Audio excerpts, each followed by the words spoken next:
Landreni okondedwa mwamwe konse kumene muli ndi programu inanso programu ya Bible liyankha. Ine mbale wanu H.PHIRI komanso mbale wanga imoja Johannes ndingoti takulandirani.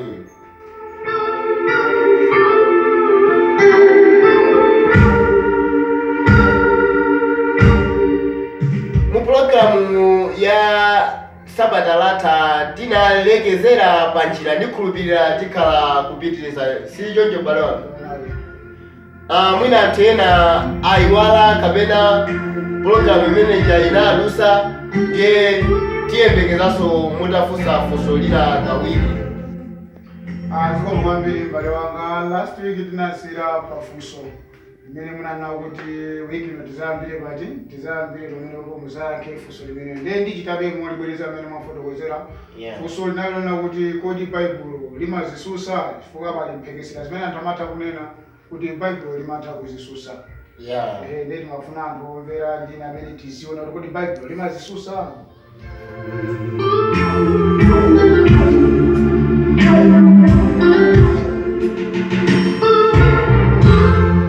Kwenikweni anthu akamanena kuti Baibulo limazisusa amakhala kuti ayang'ana makamaka chipangano chakale komanso chatsopano. Ndiye motengera zimene akuyankhula uko akaziyang'ana ndi mmene zikuyankhulidwa uko zimakhala kuti ngati mwina sizikutolerana bwinobwino.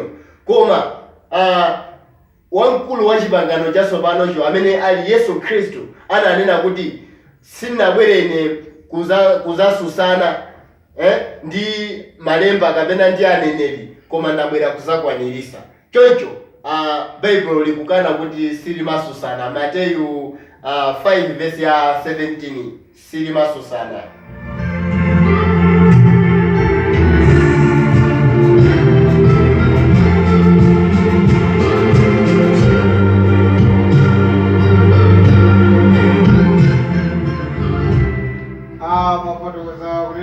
Wamkulu amene anabwera kuzakwaniritsa sichomwecho. Ndiye mufuna mundiuze ine ndomvera kunena kuti chipangano chakale chinali chosakwanira ndikanda kuti anabwera kuti azakwaniritse.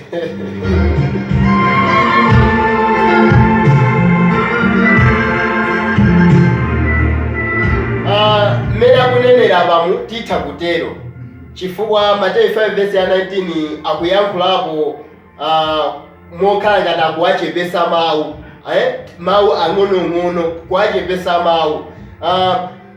Ndiye potengera zitsanzo zimene zaperekedwa mmusimu mwa Mateyu 19 kumasika mmusimo, zitsanzo zimene zaperekedwa zikusonyeza kuti mawuwa kuchepa kwake kusakwanira kwake sikoti kusakwanira yayi koma kusakwanira kwa mphamvu, kusapasidwa mphamvu, kusaonjezeredwa kwa mphamvu. Ndiye wamkuluyu Yesu Khristu amaonjezera mphamvu. Mwachitsanzo ngati akupereka chitsanzo chonena kuti Baibulo chipangano chakale akuti musachite chigololo. Ndiye muchipangano chatsopano ngati Yesu Khristu amanena kuti ngakhale kungoyang'ana kokha ndikusirira ndikukhumba mkazi pamenepo watha nawe kuchita chigololo pamenepo, kusonyeza kuti angoonjezera mphamvu. Ndithu mbale wanga.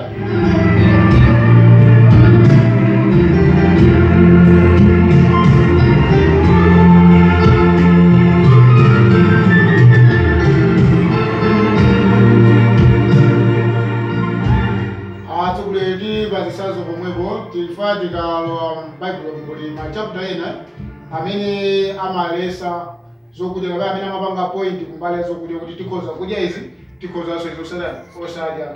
Angapanga kunyama anapanga point kuti izi tikhoza kudya izi sitingadye. Komanso tikalowanso Baibulo momwenso tikulisundanso Baibulo lonso kuliso machapter ena amene amafotokoza kunena kuti chokudya sichiyipisa munthu. Nokasi mungaoneka kuti pali kuzisusa pamene pali kuti chokudya sichiyipisa munthu kuja kuti tisamadye.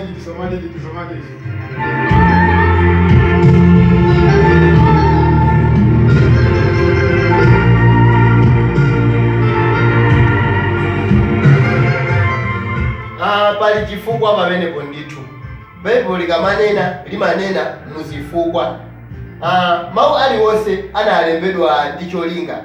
Ndiye akamati sichiyipisa munthu pamenepo pakuyeneka pamvekepo bwino. Chakudya sichiyipisa munthu angofuna kutanthauza kunena kuti umve wa thupi, umve wa thupi la munthu suwononga uzimu. Pamenepo timvesesepo.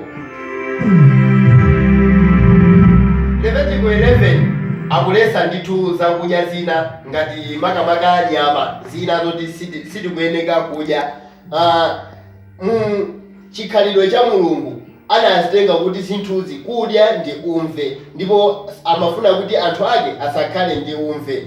Ndisono pali mitundu ina titafika sopano mukuphatikizana kwa mitundu ina imadya china chilichonse isanayitanidwe. Ndiye itayitanidwa mitundu ija sikulesedwa zokudya zimene ana Israeli amazidyesa, chifukwa Mulungu amathabe kuona kuti uwu ndi ukhala umve wa ndani, wa anthuwo.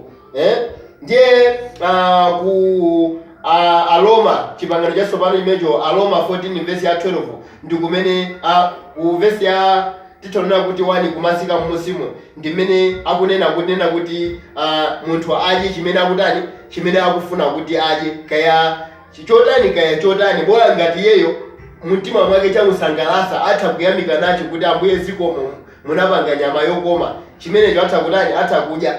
Koma pa Aroma 14 pomwepo atamaliza kuyankhula zonsezi pa 12 akunena kuti chifukwa munthu azayima pa mlandu yekha, azayankha pa mlandu yekha, kusonyeza kuti apa angofuna kuti alese mwina mwake mikangano imene imachitika. Mwina mwake ana Israeli amakonda kuwanena anthu a mitundu kuti amadya zakuti kumafuna kuweruzana. Ndiye Mulungu akulesa kuweruzana apapa kuti munthu azayankha mlandu yekha. Ndithu m'bale wanga.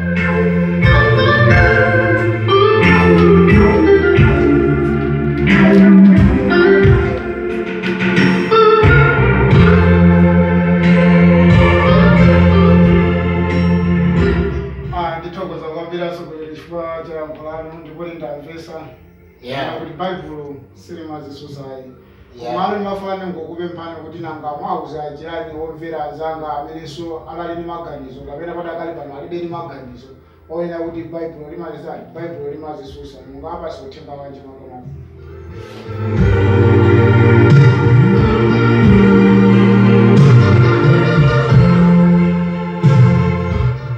Okondedwa omvera, chonena changa kwambiri ndi mwina ndinena mfundo ziwiri.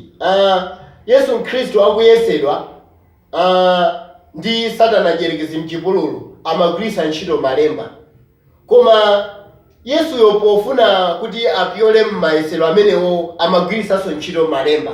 Ndiye malemba ngati osawawerenga mwa chizimuzimu, mwa uzimu, ndiye kuti malemba sungathe kuwamvesa. Utha kumanena ndithu kuti akusokonekera. Chifukwa mwina mwake mutakhala inuyo ndi mchitidwe wanu onena kuti Baibulo limazisusa, ndi mchitidwe wa ine onena kuti Baibulo likuzisusa, mwina mwake nditha kungovomereza mmene ananena Satana kuti ziponyere, iwe nkuziponyera. Wayiwala kuti malemba omwewo ayinde akunena kuti Mulungu salephera akupulumutsa amakukonda, koma wayiwalanso kuti malemba omwewo akunena kuti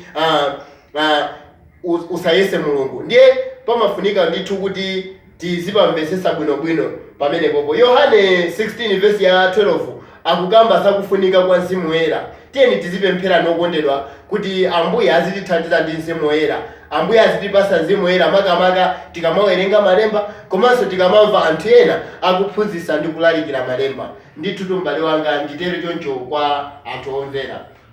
Ndithokoze kwambiri m'bale wanga kwa lero. Tiye tisilane pamenepa. Tikalaso ndikufika Sabata amawa amene somvera angabwere kuzatipasa mafunso oti tizabwerenso tizathandizane. Namba omvera ndi omwe ja +27 7 19 29 75 75. Ponyani mafunso ndithu atipeze okondedwa atithandizira kuyankha mothandizidwa ndi Baibulo. Okondedwa, nambala yaperekedwa apa isikuti ndiyachionesero chabe, ndionena kuti inu ndife tizithandizana. Pali funso lanulo ngati mungalibweze okulibisa pamaso pathu, ndiye kuti tilephera kuwathandizira anthu ena amene mwina mwake amavutika. Mwina inu mwaziwa yankho, koma pali ena amene sakuziwa yankho. Ndiye funso lanu litipasa direction kutithandizira tiziwe kuti kodi anthu amazifunsa mafunso otani. Ife tikuyesesa kumbali yathu, ngakhale simunatifunse kumabayabaya kumasizi ngatheke kuti tikwanirise. Ndiye inuyo mutha kukhala ngati otithandizira. Ambuye akudaliseni. Muthaso kupita pa intaneti ndi kupeza zina ndi zina ngati za mabaibulo yankha zomwezi, mavidiyo ndi zina zotero. Ambuye akudaliseni. Tikumanenso msabata lina.